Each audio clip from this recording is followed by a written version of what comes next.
A Verdade Sufocada, parte 41. Sequestro do embaixador da Alemanha, 11/6/1970. Galera, a partir desta leitura do capítulo 41, da parte 41, eu farei as narrações do livro A Verdade Sufocada, já que já estamos na metade do livro, apenas com uma imagem, tá bom? Eu não vou fazer mais edição de imagens, como eu estava fazendo até então. E eu explico por quê. A edição de imagens, ela me leva muito tempo de pesquisa e muito tempo de trabalho para reorganizar as imagens, de edição, ok? E eu não tenho todo esse tempo, preciso terminar a leitura dos outros livros e estou com uns livros maravilhosos aqui que já chegaram, para poder trabalhar a leitura com vocês, tá bom? Então eu tenho livros aqui do Martin Luther King que nós vamos ler, O Porquê de Não Podermos Esperar. Estou com o livro do Janis Sharp, da Ditadura à Democracia. E estou com mais um aqui que é surpresa, vocês vão ver aí no canal. Legal? Bacana. Então, muito obrigado quem chegou agora, deixa seu joinha aí, se não se inscreveu ainda, se inscreve, tá bom? Ativa o sininho, todo dia aqui eu posto um capítulo, 2 ou 3, quando eu tenho muito tempo eu posto 4, tá bom? Aí eu fico o dia inteiro aqui só para leitura, mas participa pessoal, vamos nos aculturar e compartilhe o canal. Ok? A partir de hoje aqui continuaremos fazendo a leitura de todos os livros, porém nós vamos trabalhar com menos imagens, ok? Obrigado e vamos à leitura!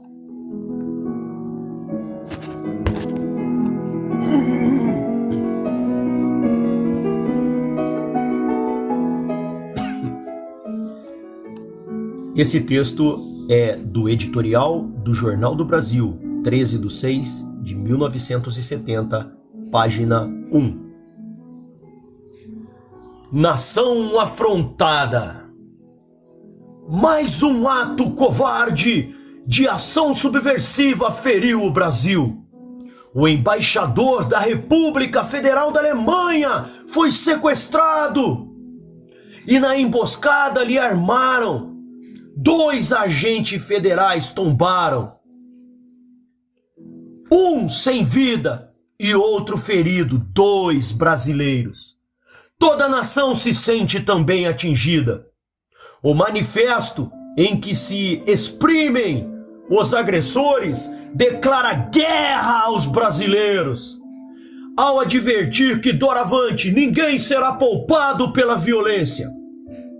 Nós que nos empenhamos para que o ódio nunca prevaleça sob qualquer de suas numerosas práticas, não podemos nos calar. Não podemos calar uma repulsa que nos sufoca em indignação. O Brasil, sobre um governo legítimo, progride a uma taxa que autoriza a confiança. A nação prospera. Os problemas são enfrentados com disposição. O país se desenvolve. Os níveis de produção e consumo são hoje mais elevados do que eram em qualquer tempo passado.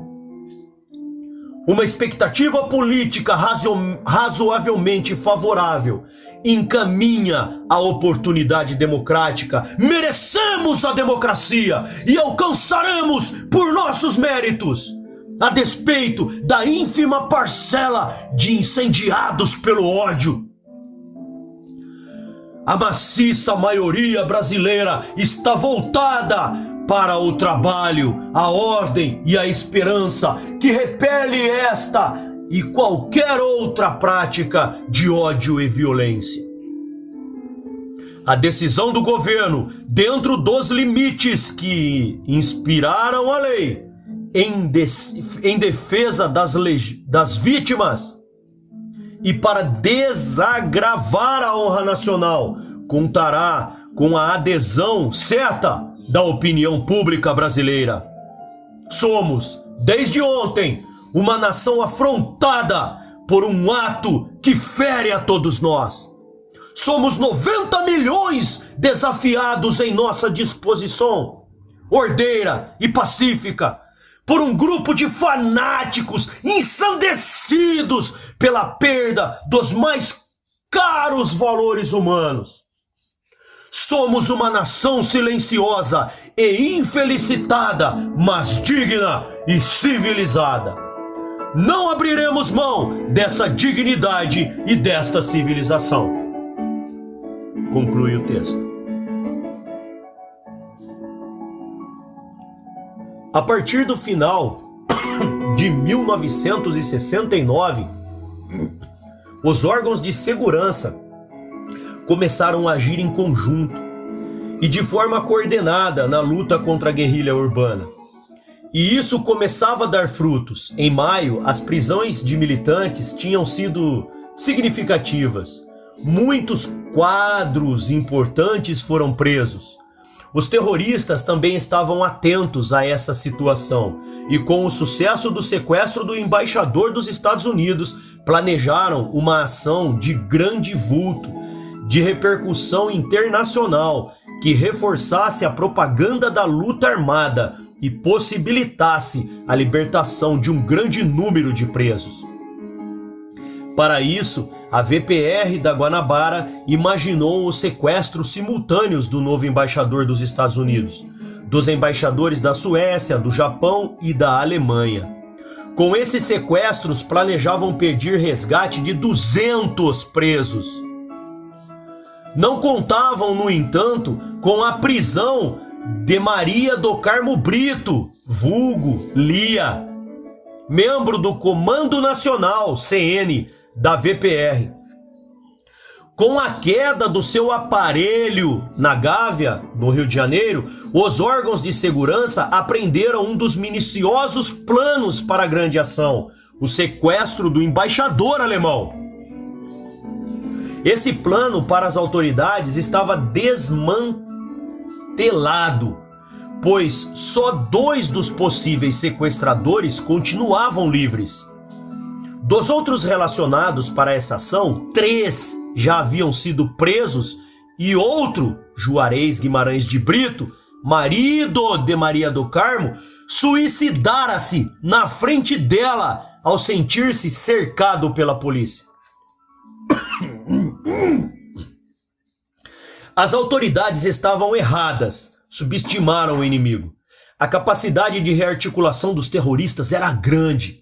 Os planos foram refeitos segundo as circunstâncias da situação. O sequestro do novo embaixador dos Estados Unidos, que seria comandado por Alfredo Hélio Sirkins, o vulgo Felipe, foi abortado, pois os sequestros de Elbrick e Nobuo Okushi e da tentativa de sequestro do cônsul em Porto Alegre, o embaixador americano, reforçaram em muito a sua segurança. O embaixador suíço, precavido, fazia constantes mudanças em seu itinerário, o que dificultava sua captura. O embaixador alemão também reforçara a segurança. Os terroristas, portanto, tinham de se contentar com uma ação menor: o sequestro de apenas um dos diplomatas escolhidos, o embaixador do Japão. Tudo pronto, partiram para a ação. No momento previsto, a presença indesejada e inesperada de um carro da polícia frustrou os sequestradores. Mas não podiam desistir. Precisavam da propaganda, precisavam dar ânimo, gás novo aos militantes e, acima de tudo, libertar os seus quadros. Refizeram os planos, recrutaram novos elementos e decidiram, apesar da segurança, sequestrar o embaixador da Alemanha, Ehrenfried von Hohenberg, de 61 anos. E mesmo sabendo que os planos eram do conhecimento da polícia, pensaram certo. Nem a polícia, nem o embaixador acreditavam que eles tentariam ação. Houve reforço na segurança, mas o diplomata seguia mais ou menos a mesma rotina. Para a ação, roubaram 4 carros e alugaram uma casa na rua Juvênio de Menezes, 535, em Cordovil, bairro distante do centro do Rio de Janeiro. A casa foi alugada para o casal Gerson Teodoro de Oliveira, vulgo Ivan, e Teresa Ângelo, vulgo Elga, irmã de Otávio Ângelo, o armeiro da ALN. No mês de junho, em São Paulo, numa reunião entre Carlos Lamarcas, da VPR, chamado também de Toledo, da ALN, e Devanir José do Carvalho, de Carvalho, do MRT, foram escolhidos os 40 prisioneiros que seriam trocados pelo diplomata. Como era uma ação de risco, atuariam em frente. Para reforçar a equipe vieram de São Paulo José Milton Barbosa, vulgo Cláudio, da ALN, Eduardo Leite, o Bacuri. Este para comandar a ação. Foram enviados também 30 mil cruzeiros, uma metralhadora INA e uma pistola 45. No dia 11 de junho de 1970, durante o jogo Inglaterra versus Tchecoslováquia da Copa do Mundo, Hollenben saiu da embaixada em Laranjeiras, dirigindo-se para sua residência. Ao avistar o Mercedes, Jesus Paredes Solo, vulgo Mário, deu o sinal. E nesse momento, uma picape dirigida por José Maurício Gradel, o Jarbas, abalroou o Mercedes-Benz do embaixador. No interior do carro vinham no banco dianteiro o motorista Marino Ru e o agente da Polícia Federal Irlando Souzas Regis. No banco traseiro, o embaixador Von Hollenben. A retaguarda do Mercedes, como segurança, uma variante, dirigida por Luiz Antônio Sampaio, tendo ao seu lado José Banharo da Silva, ambos agentes da Polícia Federal. A operação foi muito rápida e durou 2 ou 3 minutos. José Milton Barbosa, que fingia namorar Sônia Eliane Lafosse, a Mariana, metralhou a variante, ferindo gravemente o policial Luiz Antônio Sampaio. E outro agente, José Banharo da Silva, também foi ferido. Enquanto isso, Bacuri...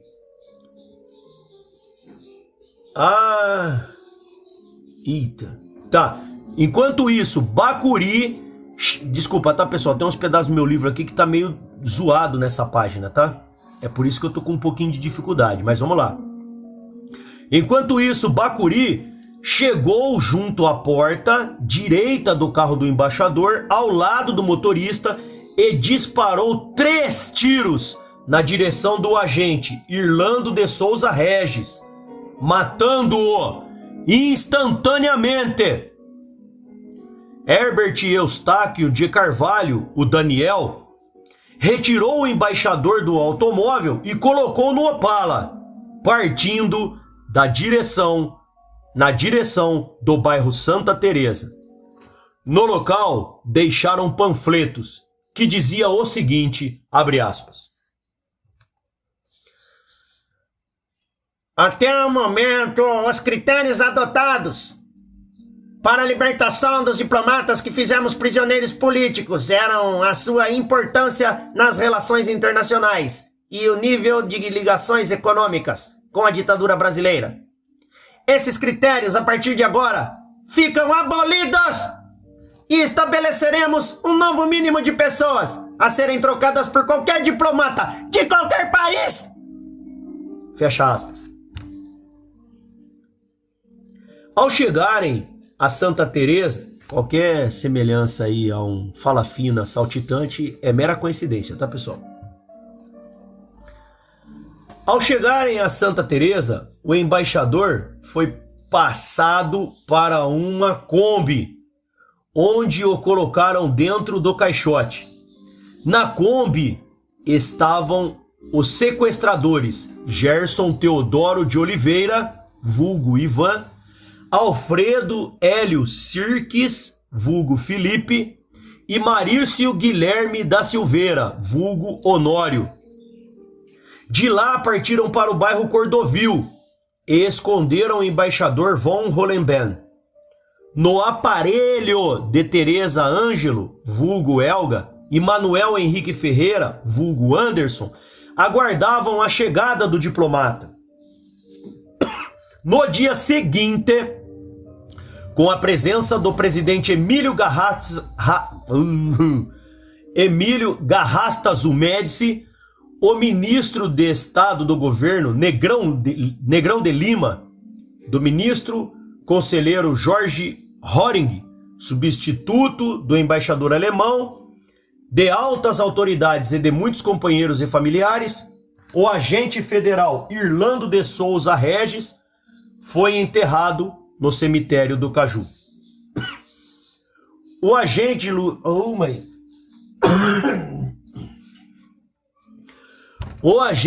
Luiz Antônio Sampaio, na UTI, lutava contra a morte. O Jornal do Brasil, de 13 de junho de 1970, publicou matéria a respeito da qual transcrevo trechos. Abre aspas. O agente federal Irlando de Souza Regis era carioca e tinha 54 anos. Ingressou na polícia a 14 de fevereiro de 1941 e estava desde 20 de abril, último, lotado no DOPS, destacado para a segurança do embaixador. Vivia 17 anos com Dona Florentina Delefeu da Rocha, com quem teve uma filha, Guilhermínia Maria da Rocha, de 17 anos. Morava com a mãe na rua do Catete, 338, apartamento 603. Dona Florentina, muito traumatizada, soube da morte de Irlando através de amigos, por telefone. Ela está convalescendo de uma intervenção cirúrgica. Teve um dos rins extraídos há 15 dias. Mesmo assim, compareceu ao Instituto Médico Legal para libertar o corpo do marido e tratar do enterro. Só ontem de manhã a polícia passou a cuidar disso. O advogado da família, Sr. Jorge Luiz Dantas, informou que hoje dará início à documentação para tentar um amparo de governo à senhora Florentina da Rocha, pois ela não era casada com o Irlando de Souza Regis. O motorista policial Luiz Antônio Sampaio continua no centro de tratamento intensivo do Hospital Souza Aguiar. Seu estado de saúde é regular, segundo os médicos. Baleado no abdômen e na coxa esquerda pelos sequestradores do embaixador von Hollenben, o agente foi operado pelo médico Paulo Pereira e reagiu bem. Os médicos, no entanto, receiam uma recaída e proibiram as visitas a ele, inclusive dos familiares. Fecha aspas. As negociações duraram 5 dias. 6 comunicados em nome de Comando Juarez. Comando, é isso? Guimarães de Brito. Eram levados a Alex Polares de Alvenga por Teresa Ângelo. Alex os colocava em 3 locais diferentes e avisava aos jornais e rádios para que as autoridades fossem informadas. Participaram do sequestro José Roberto Rezende, vulgo Ronaldo, VPR, Eduardo Leite, Bacuri, ALN, Herbert Eustáquio de Carvalho, vulgo Daniel, VPR, Roberto Chagas da Silva, vulgo Maciel, VPR, José Maurício Gradel Jarbas, VPR, Sônia Eliane Lafoz, a Mariana, VPR,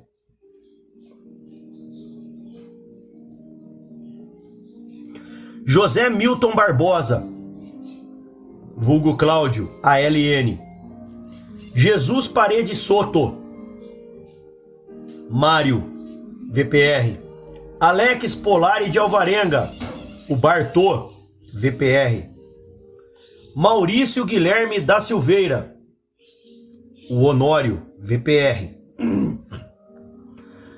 Gerson Teodoro de Oliveira, o Ivan, VPR. Alfredo Hélio Sirques, o Felipe, VPR. Tereza Ângelo, a Elga, VPR. E Manuel Henrique Ferreira, vulgo Anderson, VPR.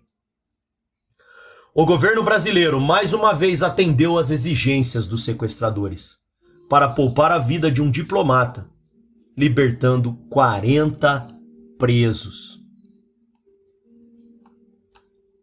que foram banidos do território nacional pelo decreto 66.716 de junho de 1970.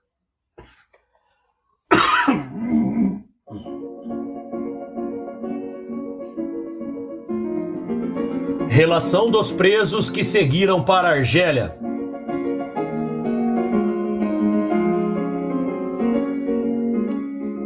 Militantes da VPR: Almir Duton Ferreira, Altair Luquezzi Campos, Carlos Mini Baumfeld, Darcy Rodrigues, Dulce de Souza Maia, Edmauro Gopfer,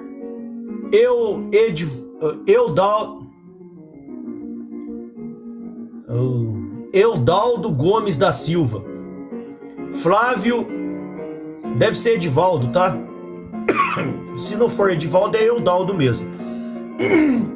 Gomes da Silva, Flávio Roberto de Souza, Ieda dos Reis Chaves, José Araújo de Nóbrega, José Lavecchia, José Ronaldo Tavares de Lira e Silva, Ladislas Dalbor, List Benjamin Vieira, Maria do Carmo Brito,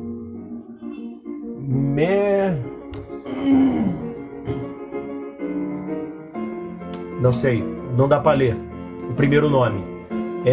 Mel alguma coisa Porcino de Costa, Oswaldo Antônio dos Santos, Oswaldo Soares, Pedro Lobo de Oliveira e Tercina Dias de Oliveira. Militantes de outras organizações: Aderval Alves Coqueiro, Ângelo Pesutti da Silva, Antônio de Carvalho, Carlos Eduardo Faial de Lira, Carlos Eduardo Pires Fleury, Cid Queiroz Benjamin, Daniel Arão Reis, Domingos Fernandes, Fausto Machado Freire, Fernando Paulo Nagle Gabeira, Jeová Assis Gomes, Joaquim Pires Cerveira, Jorge Raimundo Narras, Marco Antônio Azeveda Maier, Maria José Carvalho Narras, Maurício Vieira Paiva, Murilo Pinto da Silva, Ronaldo Dutra Machado, Tânia Rodrigues Fernandes e Vera Silvia Araújo de Magalhães. Desses, alguns voltaram clandestinamente e continuaram na luta armada. Outros regressaram ao país depois da lei da anistia e poucos permaneceram no exterior. Muitos desses heróis da resistência democrática, como se dizem, como são hoje chamados, estão por aí, militando no partido do poder ou exercendo altos cargos na administração pública, com os bolsos recheados pela mordomia do governo que os recompensa com dinheiro público, pela perseguição que lhes impediu a ditadura militar. Irlando de Souza Regis morreu em vão. Hoje, dele só existe a lembrança de seus familiares, relegados também à indiferença governamental e condenados à penúria. Infelizmente, vivemos no país da hipocrisia e em tempos de iniquidade. Fontes: Ustra, Carlos Alberto Brilhante, Rompendo o Silêncio. Projeto Orville. Ternuma, www.ternuma.com.br. Dumont, recordando a história.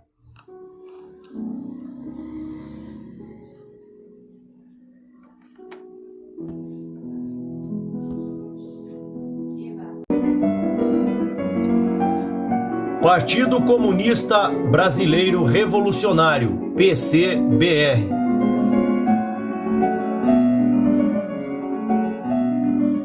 Em 17 de abril de 1968, os integrantes da corrente revolucionária fundaram o Partido Comunista Brasileiro Revolucionário, PCBR, realizando a sua primeira Conferência Nacional. Foi eleito um secretariado composto por Mário Alves de Souza Vieira, secretário-geral, Apolônio Pinto de Carvalho e Manuel Jover Teles. E escolhida a comissão executiva, integrada por Jacob Gorender, Armando Teixeira Frutuoso e Bruno da Costa Albuquerque Maranhão. Este último, em 2006, comandou os militantes do MLST, na invasão e depredação da Câmara dos Deputados. O Comitê Central foi constituído, além da comissão executiva, por mais 8 membros efetivos. Esta conferência aprovou 2 documentos básicos: o Estatuto, que estabeleciam a estrutura do PCBR, Comitê Central, Comitê Executivo, Secretariado, Comitês Regionais, Comitês de Zona, Comitês Locais e Organizações de Base. E a resolução política, da qual destaco os seguintes trechos, abre aspas. O objetivo final é a edificação do socialismo e do comunismo, considerando que a conquista do poder pela classe operária e a instauração da ditadura do proletariado são condições essenciais para atingi-lo. O caminho da Revolução Brasileira é, portanto, a luta armada. No curso do processo revolucionário é preciso coordenar várias formas de lutas de massa, pacíficas e não pacíficas, legais e ilegais. As formas de ações legais ou pacíficas devem ser utilizadas para desenvolver o movimento popular, mas com emprego exclusivo de tais meios, a revolução não pode ser vitoriosa. A violência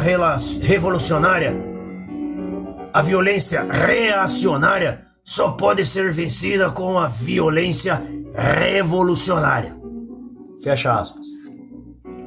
Em junho de 1968, um grupo de dissidentes secundaristas da AP ingressou no PCBR. Nesse mesmo mês, desligou-se do partido o grupo capitaneado por Jover Teles, integrado, entre outros, por Armando Teixeira Frutuoso, Geraldo Soares, Helena Boaventura Neto e Roberto Martins. Ainda em 1968, foram inúmeras as agitações estudantis das quais o PCBR participou, destacando-se nessas ações os militantes Marco Antônio da Costa Medeiros, presidente do Diretório Acadêmico da Faculdade Nacional de Filosofia, e Elinor Mendes Brito, secundarista e presidente da Frente Unida de Estudantes do Calabouço, FUEC. Elinor, inclusive, organizou e comandou as agitações no restaurante Calabouço, onde morreu Edson Luiz. Em agosto de 1968, Jorge Medeiros Vale, o bom burguês, simpatizante do PCB desde 1952, funcionário da agência Leblon do Banco do Brasil, desviou mais de $1 milhão e depositou numa conta na Suíça. Doou grande parte dessa quantia ao MR8 e ao PCBR. Com esse dinheiro, o PCBR profissionalizou os quadros e montou uma razoável estrutura. Depois de organizado e com finanças engordadas, em outubro de 1968, o partido criou o Comando Político Militar Nacional e os Comandos Políticos Militares Regionais. Estes últimos teriam de realizar assaltos para a captação de fundos, sequestros políticos, ações de justiçamento, intensificação de preparativos para a guerrilha rural e montagem de grupos de autodefesa nas empresas, bairros, operários e favelas. O Comando Político Militar Nacional ficou responsável pela aquisição de um campo de instrução para treinamento dos guerrilheiros, futuros membros do Exército Popular Revolucionário. Objetivo da organização. Durante mais de 5 anos, o PCBR praticou uma série de atos que aterrorizaram a sociedade brasileira. Dentre eles, em 7/9/68, durante a madrugada, lançaram uma bomba no palanque armado para o desfile militar na Avenida Conde de Boa Vista, em Recife. Em 24/9/68, assalto à Companhia de Tecidos do Norte, fábrica de Itacaruna, em Olinda, levando 8 milhões de cruzeiros do pagamento dos funcionários. No assalto foi ferido o funcionário Gedeão Caetano da Silva, de 56 anos, o que lhe causou uma lesão permanente na perna.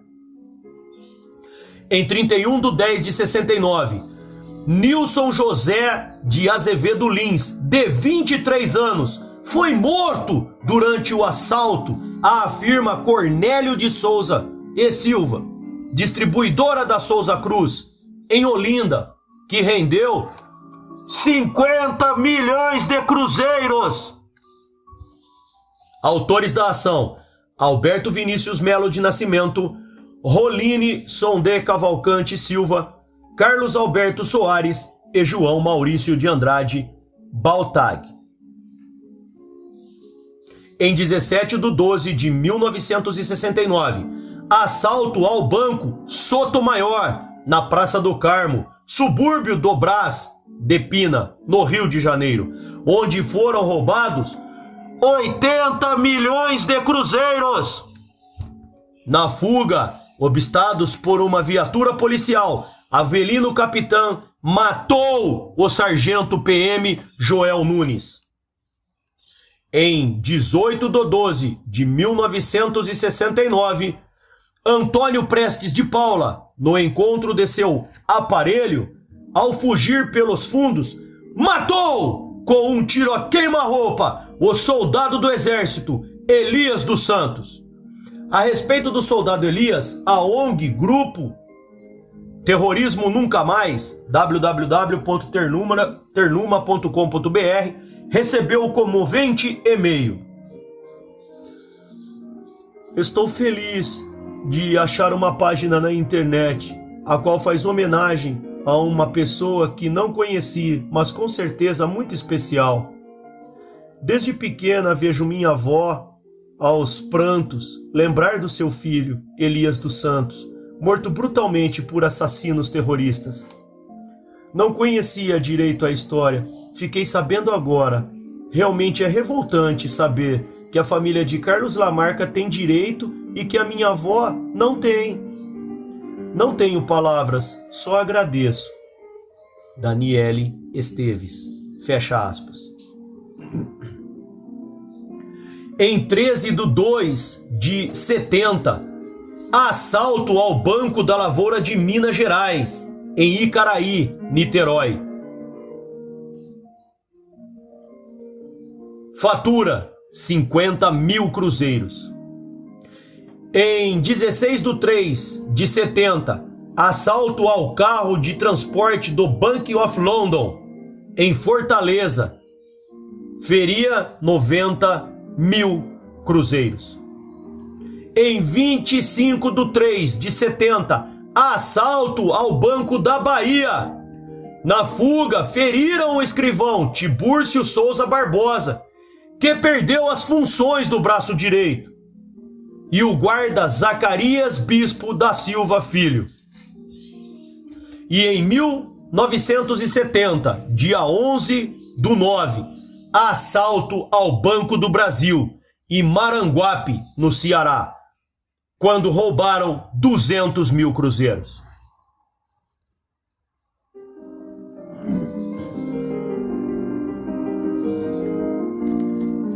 Assassinato do sargento Valder Xavier de Lima, 27/10/1970.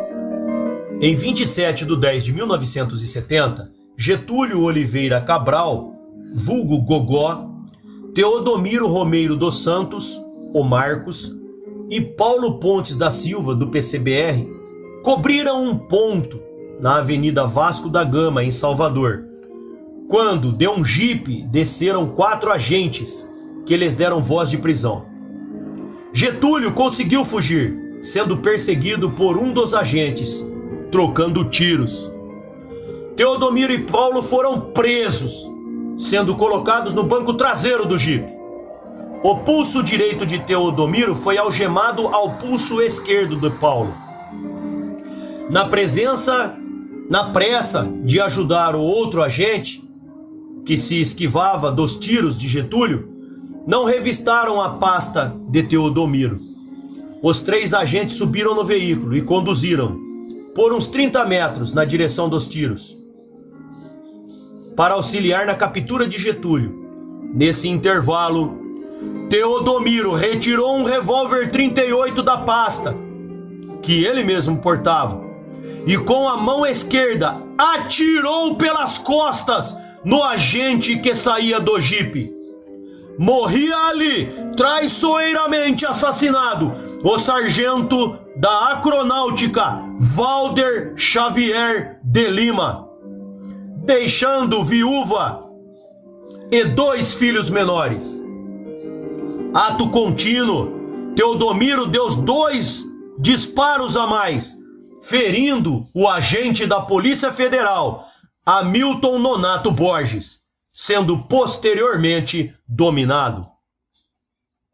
Pelo crime, Teodomiro foi condenado à morte, pena comutada para prisão perpétua e posteriormente para 8 anos de prisão. Em 17 de agosto de 1979, teve sua fuga da penitenciária da Bahia facilitada, sendo encaminhado para a Nunciatura Apostólica em Brasília, onde pediu asilo político e obteve salvo-conduto para o exterior. Depois de passar alguns anos em Paris, Teodomiro regressou ao Brasil em setembro de 1985, recebido como herói. Puta que eu pariu. Declarou que iria filiar-se ao PT e que não se arrependia do ato que havia praticado. João, eu tô quase matando você, João. Você continua nesse negócio de PT, João? Pelo amor de Deus, João. Sai daqui. Sai daqui, João. Atualmente, Teodomiro é juiz do Tribunal Regional do Trabalho em Recife e preside a Associação dos Magistrados de Justiça do Trabalho. Puta que eu pariu. Desculpa, gente, a expressão. Amatra 6. É só no Brasil um negócio desse, cara. É só no Brasil um negócio desse. Assassinato do tenente Mateu Levino dos Santos. 24/3/1971. Cara, eu fico nervoso. Eu vou ler só mais esse pedaço aqui. Não vou ler mais, não. Eu ia ler mais um capítulo, mas tô revoltado. Vamos lá. Com a queda de vários membros da direção e de militantes importantes, o PCBR, que atuava com mais intensidade no Nordeste, resolveu sequestrar o cônsul dos Estados Unidos em Recife, para trocá-lo por subversivos presos. Logo começaram os levantamentos dos hábitos do cônsul e escolheram os participantes para a operação. Para a ação necessitavam de um Volks branco que deveria ser roubado. Claro, já viu o esquerdista comprar alguma coisa? Um suor do trabalho dele? Ainda mais terrorista. No dia 26 de junho de 1970, encontraram o carro que queria em Jaboatão, na Grande Recife, próximo ao hospital militar. Pensaram que o roubo seria fácil, mas não foi. O grupo de ação era constituído por Nancy Mangabeira Unger, responsável pelo Grupo Armado de Propaganda, o GAP, Carlos Alberto Soares, José Gersino Saraiva Maia, José Bartolomeu Rodrigues de Souza e Luiz, o Jacaré, nunca identificado. Todos estavam... Será que é o Luiz que a gente pensa? Jacaré? Será? 1970? Não sei. Será? O que vocês acham aí? Nunca foi identificado, pessoal. Será que é o Luiz que a gente pensa? Será que a gente pode chamar ele de Jacaré agora? Todos estavam num único carro, dirigido por Nancy. Ao avistarem o desejado veículo, os quatro saltaram e Nancy os aguardou ao volante. Tentaram render o motorista, e este, identificando-se como o tenente da aeronáutica, reagiu. Carlos Alberto Soares não pestanejou, disparou a queima-roupa, atingindo o tenente Matheus Levino dos Santos, na cabeça e no pescoço. O tenente Levino, após 9 meses de intenso sofrimento, faleceu dia 24 de março de 1971, deixando viúva e filhos menores. O sequestro do cônsul nunca chegou a ser realizado. Nancy Mangabeira Unger, banida em 13 de 1 de 71, em troca da vida do embaixador suíço. Era filha de pai americano e sua mãe brasileira. Era filho de Otávio Mangabeira. Por ironia do destino, o próprio consulado americano, sem saber do planejamento do sequestro do cônsul, correu em sua defesa, alegando dupla nacionalidade de Nancy, brasileira e norte-americana.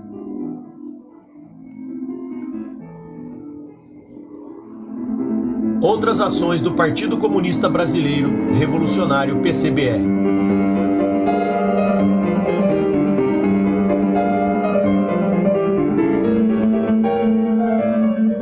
Após as quedas de dezembro de 1972, que atingiram a cúpula, os dirigentes do PCBR, 3 militantes assumiram o Comissário Nacional Provisório. Conhecido como Terceiro Comando Central, Ramires Maranhão do Vale, Ranúzia Alves Rodrigues e Almir Custódio de Lima. Estruturado somente na Guanabara para ações armadas, o PCBR contava apenas com esses militantes, reforçados por Vitorino Alves Montinho. Em 5 de 2 de 1972, atuando em frente com a ALN e a Val Palmares, a organização participou do justiçamento do marinheiro David Cuttenberg, julgado e condenado pelo Tribunal Vermelho, por representar o imperialismo inglês.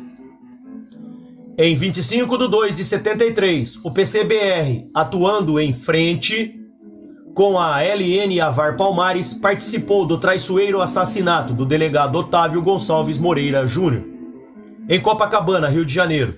Pelo PCBR participaram Ranúzia e Ramires. Em março de 73, Ramires e Vitorino foram a Porto Alegre, onde, em frente com a ALN e a VAR Palmares, assaltaram, no dia 14, o Banco Francês e Brasileiro, roubando aproximadamente 41 mil cruzeiros. Em 4 de 6 de 73, assalto ao Bob's de Ipanema, Rio de Janeiro, onde roubaram cerca de 31 mil cruzeiros. Em 23/7/73, justiçamento de Salatiel Teixeira Rolim, o chinês, membro fundador do PCBR. Em 29/8/73, assalto a uma clínica na rua Paulino Fernandes, em Botafogo, Rio de Janeiro.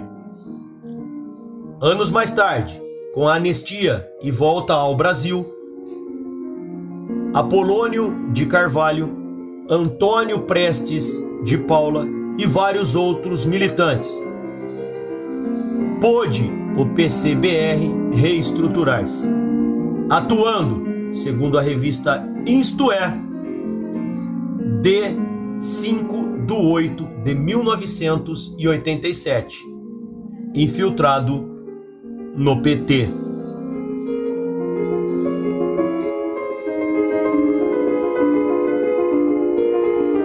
Fontes: ONG Grupo Terrorismo Nunca Mais, Ternuma, www.ternuma.com.br.